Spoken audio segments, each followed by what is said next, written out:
ನಮಸ್ಕಾರ, ನನ್ನ ಹೆಸರು ರವಿಕುಮಾರ್ ಅಂತೇಳಿ. Star feed crop science company employee, Ballari area. ಈ ದಿನ ಬಳ್ಳಾರಿ ಜಿಲ್ಲೆ, ಬಳ್ಳಾರಿ ತಾಲೂಕು, ವಿಜಯಪುರ ಗ್ರಾಮದಲ್ಲಿದ್ದೇವೆ. ರಾಮಾಂಜನೇಯಲು ಎಂಬ ರೈತನ ಹೊಲದಲ್ಲಿದ್ದೇವೆ. ಅವರು ಬಂದು ಸ್ಟಾರ್ ಫೀಡ್ ಕ್ರಾಪ್ ಸೈನ್ಸ್ ಕಂಪ್ನಿಯಲ್ಲಿ ಬರುವ ತಳಿ ಸೋನನ್ನು 2 ಎಕರೆಯಲ್ಲಿ ಹಾಕಿರುತ್ತಾರೆ. ತುಂಬ ಅದ್ಭುತವಾಗಿದೆ ನೋಡ್ರಿ.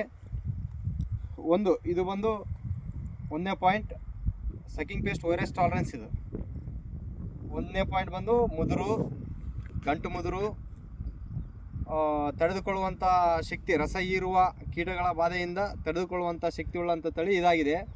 ಮತ್ತು 2ನೇದು ಬಂದು ಬೂದಿ ರೋಗ ಕಡಿಮೆ, ಎಲೆ ಮಚ್ಚೆ ರೋಗ ಕಡಿಮೆ. ಇವೆಲ್ಲ ತುಂಬ ಪ್ಲಸ್ ಪಾಯಿಂಟ್ ರೈತರಿಗೆ. ಮತ್ತು ಏನಂತಂದರೆ ಸ್ಪ್ರೇಯಿಂಗ್ ಕಡಿಮೆ ಆಗುತ್ತದೆ. ಅತಿ ಕಡಿಮೆ ಖರ್ಚಿನಲ್ಲಿ ಅಧಿಕ ಇಳುವರಿ ಬರ್ತಕ್ಕಂಥ ತಳಿ ಇದು. ಮತ್ತು ರೈತರಿಗೆ ತುಂಬ ಅನುಕೂಲಕರವಾದಂಥ ತಳಿ ಇದು. ಅದೇ ರೀತಿ ಕೆಳಗಿನಿಂದ ಮೇಲೆಯವರೆಗೆ ಒಂದೇ ಸಮಾನಾಂತರ ಹೊಂದಿರತಕ್ಕಂಥ ಕಾಯಿ ಈ ತಳಿ ತುಂಬ ಅದ್ಭುತವಾಗಿದೆ. ಇಷ್ಟೆಲ್ಲ ಸ್ಪೆಷಾಲಿಟಿ ಇದೆ. ತುಂಬ ನೋಡ್ರಿ ತುಂಬ ಚೆನ್ನಾಗಿದೆ ನೋಡ್ರಿ. ಯಾವುದೇ ರೀತಿ ಮಚ್ಚೆ ಇಲ್ಲದಂತೆ ತುಂಬ ಅದ್ಭುತವಾಗಿದೆ ನೋಡ್ರಿ. ಹಾಗಾಗಿ ಪ್ರತಿಯೊಬ್ಬರಿಗೂ ಹೇಳುವುದೇನಂತಂದರೆ, ಸ್ಟಾರ್ ಫೀಲ್ಡ್ ಕ್ರಾಪ್ ಸೈನ್ಸ್ ಕಂಪ್ನಿಯಲ್ಲಿ ಬರುವಂಥ ತಳಿ ಪ್ರತಿಯೊಂದು ತಳಿಯು ವೈರಸ್ ಟಾಲರೆನ್ಸ್, ಹಂಗಾಗಿ ಧಾರಾಳವಾಗಿ ಹಾಕ್ಯಬೋದು. ಅತಿ ಕಡಿಮೆ ಖರ್ಚಿನಲ್ಲಿ ಅಧಿಕ ಇಳುವರಿ ಕೊಡ್ತಕ್ಕಂಥ ತಳಿ ಇದು.